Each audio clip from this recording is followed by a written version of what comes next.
Good afternoon students.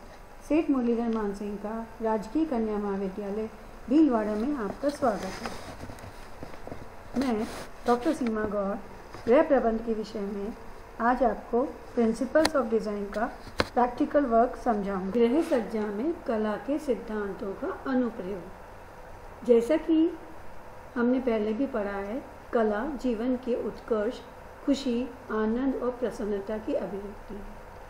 कला कुछ सिद्धांतों पर आधारित होती है। कला के सिद्धांतों पर जितना अधिक बल दिया जाता है, गृह सज्जा में उतना ही सौंदर्यबोध और आकर्षण उत्पन्न हो जाता है। कला के सिद्धांत निम्नलिखित हैं। पहला अनुपात, दूसरा संतुलन, तीसरा लय, चौथा अनुरूपता और पांचवा दबाव या बल। जब हम बात करते हैं अनुपात की, तो अनुपात को हम संबंधों का नियम भी कहते हैं। अनुपात से तात्पर्य है माप और क्षेत्रों का एक दूसरे से संपूर्ण रूप से संबंध। जैसे कि अगर हम छोटे आकार के कमरे को बड़े और भारी आकार के फर्नीचर और सोफा सेट इत्यादि से सजाएंगे तो वो कक्ष अच्छा नहीं लगेगा। तो हमको चीज़ों के अनुपात को देखते हुए ही संबंधों को समझाना पड़ता है। हम बात करते हैं अनुपात, तो अनुपात में रेखाओं में अनुपात होता है, सामानों को सजावट में सामान रखते समय दूरी में अनुपात रखना पड़ता है और माप में अनुपात रखना पड़ता है। जब बात करते हैं रेखाओं में अनुपात की, तो गृह सज्जा को आकर्षक और लुभावनी रेखाओं के अनुपात का भी होना बहुत ज़रूरी है। जब तक रेखाओं में सही और संतुलित अनुपात नहीं होता है, तब तक कोई भी वस्तु सही प्रकार का आकार ग्रहण नहीं कर सकती है। चित्र देखिए आप, मैं आपको चित्र दिखा रही हूँ। ये एक ही आकार का चित्र है, एक ही माप का चित्र है, लेकिन जब इसको आड़ी रेखा का प्रयोग किया तो इस चित्र में चौड़ाई का आभास हो रहा है, और जब लंबी रेखा का प्रयोग किया तो इस चित्र में लंबाई का आभास हो रहा है। तो इस प्रकार से रेखाओं के उपयोग से हम अनुपात को दर्शा सकते हैं। बात होती है दूरी की। आकर्षक और मनोहारिक सज्जा के लिए अनुपात में दूरी का होना भी अत्यंत आवश्यक है। जब हम किसी कक्ष में फर्नीचर को सजाते हैं तो सारा फर्नीचर एक साथ नहीं रख देते, बल्कि उनको एक कुछ निश्चित दूरी पर रखते हैं। इसी प्रकार दीवारों पर चित्र और पेंटिंग सजाते समय इन्हें कितनी दूरी पर रखनी है, इस पर भी हमें बल देना पड़ता है। एक ही कमरे में बहुत सारे चित्र पास लगा देंगे तो भी वो सुंदर नहीं लगते। ये देखिए, ये एक आपको चित्र दिखा रहे हैं जिसमें दूरी में अनुपात रखा गया है। यहाँ जब लहरिये को बांधा गया है तो एक समान दूरी पर लहरिया बांधा गया है और कितना सुंदर डिज़ाइन उभर कर आया है। हम बात करें माप की, तो गृह सज्जा तभी आकर्षक और लुभावनी लगती है जब वो माप में भी सही और संतुलित अनुपात में हो। यहाँ माप से तात्पर्य वस्तु की लंबाई, चौड़ाई और ऊंचाई से। यदि एक दीवान की लंबाई, चौड़ाई और ऊंचाई में अनुपात सही नहीं होगा तो वो कभी भी आकर्षक और सुंदर नहीं लगेगा। बात करें फ्लावर, ये देखिए फ्लावर वास का चित्र आपको दिखाया है माप के लिए, जिसमें जितना बड़ा फूलदान है उसी के अनुपात में उसमें फूल लगाए गए हैं। ऐसा नहीं होता कि छोटे से फूलदान में बहुत बड़े सारे फूल लगा दें या बहुत सारे फूलों का गुच्छा एक साथ लगा दें। इसी तरह से जब हम डाइनिंग टेबल पर फूलदान की सज्जा करते हैं, तो चूँकि डाइनिंग टेबल पर बैठते हुए सभी लोग आपस में एक दूसरे का चेहरा देख सकें, तो चपटे फूलदान लेते हैं। और फ्लावर अरेंजमेंट भी इस तरह का होता है कि वो नीचे की तरफ बैठा हुआ सा रहे और सब एक दूसरे के चेहरे देख सकें, फैला हुआ है। संतुलन। संतुलन एक आरामदायक और विश्रामपूर्ण प्रभाव है जो रंग और आकार को केंद्र मानकर इसके चारों तरफ समीकृत करके प्राप्त किया जाता है। संतुलन दो प्रकार का है, औपचारिक संतुलन, अनौपचारिक संतुलन। औपचारिक संतुलन ऐसा संतुलन है जिसमें किसी भी वस्तु को केंद्र मानकर या उसके मध्य काल्पनिक रेखा मानकर उसके चारों ओर समान दूरी पर समान भार, बनावट, आकार, प्रकार आदि वस्तुएं सजा कर रखी जाती हैं, जिससे कि केंद्र के दोनों तरफ आकर्षण समान बना रहे। ये देखिए, जो संतुलन है, औपचारिक संतुलन है, वो भी फिर दो तरह का है, द्विडॉल या बाइसिमेट्रिकल संतुलन और ओब्वियस या प्रत्यक्ष संतुलन। द्विडॉल संतुलन में केंद्र के दोनों तरफ एक जैसी सज्जा की जाती है, और प्रत्यक्ष या ओब्वियस संतुलन में केंद्र के दोनों ओर वस्तुएं समान न रखकर उनका वजन का ध्यान रखा जाता है कि लगभग समान हो। ये आपको मैं दो चित्र दिखा रही हूँ।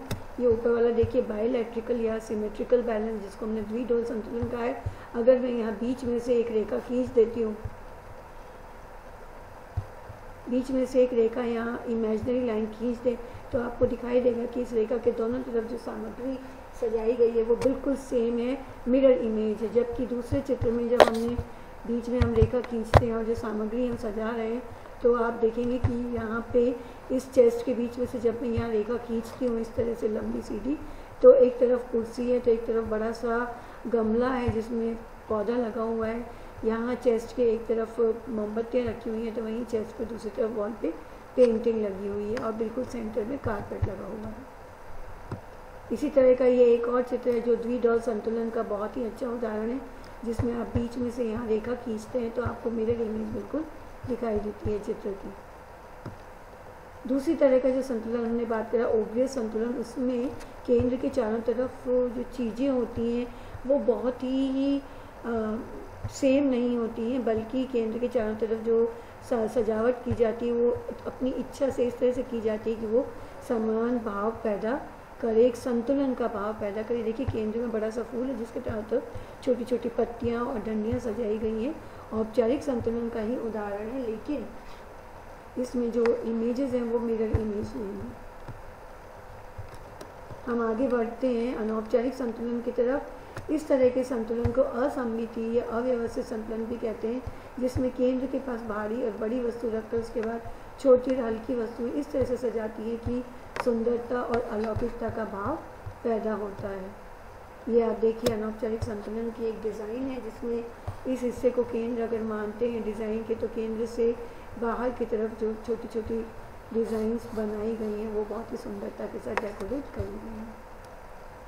यहाँ जो केंद्र लाइन है वो इस तरह से हॉरिजॉन्टल लाइन केंद्र में है, लेकिन दोनों तरफ जो केंद्र के चारों तरफ डिज़ाइंस हैं वो बहुत व्यवस्थित नहीं है, वो स्वच्छंद रूप से बनाई गई है। रिदम या लय, लय से तात्पर्य गति से होता है, जो इसका संबंध एक सुसंगठित निरंतर और नियमित रूप से बढ़ने वाली गति से है।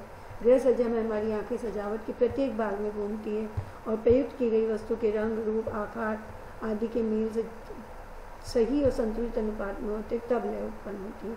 लय दो प्रकार की है, नियमानुसार लय और स्वच्छंद लय। नियमानुसार लय प्राप्त करने की सबसे पुरानी और सरल विधि है, जिसमें एक ही प्रकार के इकाई या समूह को नियमित रूप से निश्चित दूरी पर दोहराया जाता है, जबकि स्वच्छंद लय में जो है वो नमूने या इकाइयों के बीच जो अंतर होता है वो अनियमित होता है और निरंतरता नहीं होती है उनमें दोनों में। ये चित्र देखिए आप, नियमित लय का बेहद खूबसूरत चित्र है जिसमें दो बर्ड्स के डिज़ाइन को किस तरह से एक पर्टिकुलर पैटर्न में डेकोरेट किया गया है। ये भी नियमानुसार लय का चित्र है जिसमें आप देखिए इस रुमाल पर ब्लॉक प्रिंटिंग के कुछ नमूने बॉर्डर डिज़ाइन में देखिए एक फूल और डायमंड की शीट नियमानुसार रेगुलर पैटर्न पे प्रिंट की गई है, और वहीं पत्तियों के डिज़ाइन भी एक नियमित अंतराल पर दो दो के ग्रुप बनाकर छापी गई है। ये भी लय का उदाहरण है और नियमानुसार लय का उदाहरण, लेकिन यहाँ जो है बटरफ्लाइज का आकार छोटा होता जा रहा है, तो यहाँ लय नियम के साथ साथ ग्रेडिएशन के द्वारा प्राप्त की गई है, अनुक्रम के द्वारा प्राप्त की गई है। स्वच्छंद लय के उदाहरण में हम इस चित्र को देख सकते हैं जिसमें बॉर्डर और फ्लावर्स के डिज़ाइन को अनियमित रूप से छाप दिया गया है, लेकिन इस तरह से छापा गया है कि एक लय बनी हुई है, स्वच्छंद लय बनी हुई है। बात हम करें अनुरूपता की, तो अनुरूपता का तात्पर्य एकता का भाव उत्पन्न करना। एकता का भाव उत्पन्न करना ही अनुरूपता कहलाता है, और अनुरूपता का संबंध कला के तत्वों से भी होता है, क्योंकि जब कला के सभी तत्व उचित अनुपात में और संतुलन में होते तभी अनुरूपता का भाव उत्पन्न होता है। अनुरूपता के लिए रेखा और रूप में अनुरूपता पैदा कर सकते हैं, आकारों में अनुरूपता लाई जा सकती है, बनावट में अनुरूपता, टेक्सचर्स में, रंगों में अनुरूपता या विचारों में अनुरूपता। अनुरूपता का प्रदर्शित करने के लिए एक बेहद ही खूबसूरत चित्र आपके सामने दिखा रहा है। ये देखिए इसे पेंसिल स्केचिंग का चित्र है जिसमें हार्मोनी को दर्शाया गया है कि किस तरह से पेंसिल की लाइट और डार्क शेडिंग के साथ इस चित्र में एकता का भाव क्रिएट किया गया है। ये कलरफुल चित्र है जिसमें हार्मनी क्रिएट करी गई है रंग और डिज़ाइन को रिपीट करते हुए दोहराव के द्वारा। दबाव या बल की जब हम बात करते हैं तो दबाव कला का वह सिद्धांत है जिसके अनुसार गृह सज्जा में सर्वाधिक महत्वपूर्ण वस्तु को केंद्र में रखा जाता है और उसके आसपास कम महत्वपूर्ण वस्तुओं को रखकर सजावट की जाती है ताकि वह केंद्र की ही वस्तु का आकर्षण, जिससे कि केंद्र ही वस्तु का आकर्षण बना रहे, सजावट का आकर्षण बना रहे और देखने वाले का ध्यान उस तरफ जाए। लेकिन दबाव क्रिएट करते समय देखा जाता है कि दबाव किस बिंदु पर डालें, कितना डालें और किस प्रकार से डाला जाए। दबाव पैदा करने के लिए कुछ हम नियमों को पालन कर सकते हैं, जैसे पृष्ठभूमि को सादा रख सकते हैं, वस्तुओं को समूहबद्ध कर सकते हैं। जब हम एक ड्राइंग रूम में फर्नीचर और सोफ़ा सेट अरेंज करते हैं तब हम सोफ़ा, उसके दोनों तरफ कुर्सियाँ, साइड स्टूल और सेंटर टेबल, टी टेबल वगैरह इस तरह से समूहीकृत करते हैं कि वो कमरे में घुसते ही हमारी नज़र उस फर्नीचर अरेंजमेंट पर पड़ती है। विपरीत रंगों का उपयोग करके भी हम दबाव क्रिएट करते हैं और किसी भी वस्तु या डिज़ाइन के चारों तरफ खाली स्थान छोड़कर भी दबाव क्रिएट किया जा सकता है। विरोधी रेखा, विरोधी स्वरूप और आकार के द्वारा भी दबाव या सजावटी नमूनों का उपयोग करके भी दबाव क्रिएट किया जाता है। आपको कुछ नमूने दिखाइए। देखिए जो बैकग्राउंड है उसको पेंसिल शेडिंग से करके सादा रखा गया है और सेंटर में एक मोर पंख लगाकर, कलरफुल मोर पंख लगाकर इसमें दबाव क्रिएट किया गया है डिज़ाइन में। ये विपरीत रंगों के द्वारा दबाव क्रिएट करने का प्रयास किया गया है, जिसमें कि आप देख सकते ही जब आप इसको देखेंगे तो आपका ध्यान गुलाब के लाल फूल की तरफ जाएगा और रेड एंड ग्रीन के कॉन्ट्रास्ट के द्वारा फ्लावर पे दबाव क्रिएट किया गया है। इस तरह जो मैंने आज आपको कुछ चित्र दिखाए डिज़ाइनिंग और कला के सिद्धांतों से संबंधित, आप स्वयं भी अपनी क्रिएटिविटी से, अपनी सृजनात्मकता से उपयुक्त चित्रों का चयन करके अपना कार्य पूर्ण कर सकते हैं।